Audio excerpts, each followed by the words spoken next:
ह्या पूर्ण शेंगा आपण सोलून काढलेल्या आहेत, त्याची साल काढली आणि आता याची आपण भाजी करणार आहोत. ही इथं गॅसवर मी छोटे 3 कांदे भाजायला घेतलेले आहेत. इथे आपला कांदा भाजून घेतला आहे. इथे आता खोबरं पण भाजून घेतले. आलं आणि लसूण याची आपण मिक्सरला बारीक पेस्ट करू. थोडी कोथिंबीर टाकून पण त्याची छान प्रकारे पेस्ट करून घेऊ. आपली पेस्ट तयार आहे. ही आपली पेस्ट तयार आहे. आता भाजी करूया. इथे मी कढई ठेवली आहे. कढईमध्ये 2 ते 3 तेजपात टाकले. 2 ते 3 पळे आता तेल टाकूया.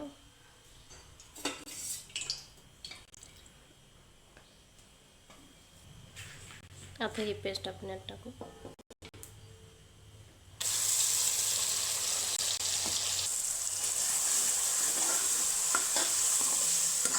मसाला छान प्रकारे तेलात परतून घेऊ.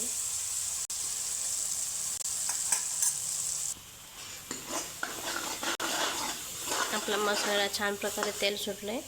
आता यात आपण मिर्च मसाले टाकून घेऊ. काळा मसाला टाकते 2 चम्मच.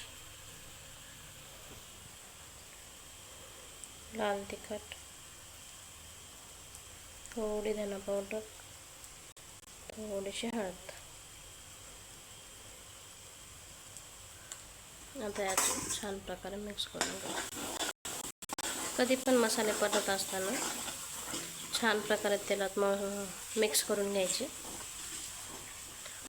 चमच्याच्या साहाय्याने. मिक्स झाल्यानंतर आपण जे मिक्सरमध्ये वाटण करतो त्यामध्येच थोडंसं पाणी टाकून तेच पाणी मसाला शिजताना टाकायचं, म्हणजे आपला मसाला छान प्रकारे शिजला जातो.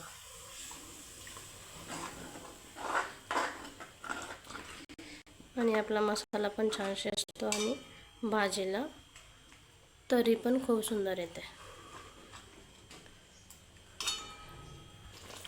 तुम्ही पाहू शकता आपला मसाला छान प्रकारे शिजतोय. आणि यामध्ये टाकताना आपण गरम पाणीच टाकणार आहोत, थंड पाण्याचा उपयोग नाही करणार.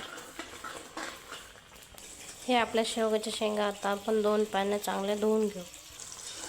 आपल्या मसाल्याला साईडने पण पाहू शकता तुम्ही तेल सुटतंय, म्हणजे आपला मसाला परफेक्ट झाला आहे. मसाला व्यवस्थित तेलात परतला म्हणजे आपली भाजीची टेस्ट पण छान लागते. मसाला पण चव छान देतो, उग्गीर असं लागत नाही. त्यामुळे मसाला कधी पण छान प्रकारे परतून घ्यायचा. इकडे आपण भाजीमध्ये टाकण्यासाठी गरम पाणी करून घेतलेलं आहे आणि एक साईड आपला मसाला शिजतोय. आता यामध्ये आपण शेवगाच्या शेंगा टाकून त्या पण मसाल्यामध्ये छान प्रकारे मिक्स करून त्यात गरम पाणी टाकूया.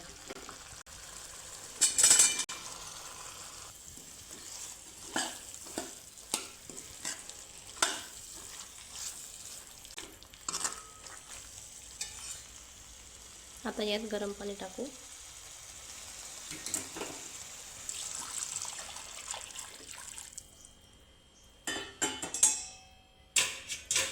शेवगा हा पचायला अत्यंत सोपा असतो, पण त्याच्या शेंगा हार्ड असल्यामुळे त्याला शिजायला 20 ते 25 मिनटं द्यायचे आपण, जेणेकरून आपला शेवगा चांगल्या प्रकारे सॉफ्ट होतो. आता याला आपण 20 ते 25 मिनटं शिजायला टाकू, झाकण ठेवून. मीठ टाकू आपण यात. मिक्स करून घेऊ मीठ. आता 20-25 मिनटं याला झाकून एक 10 मिनटं हाय फ्लेमवर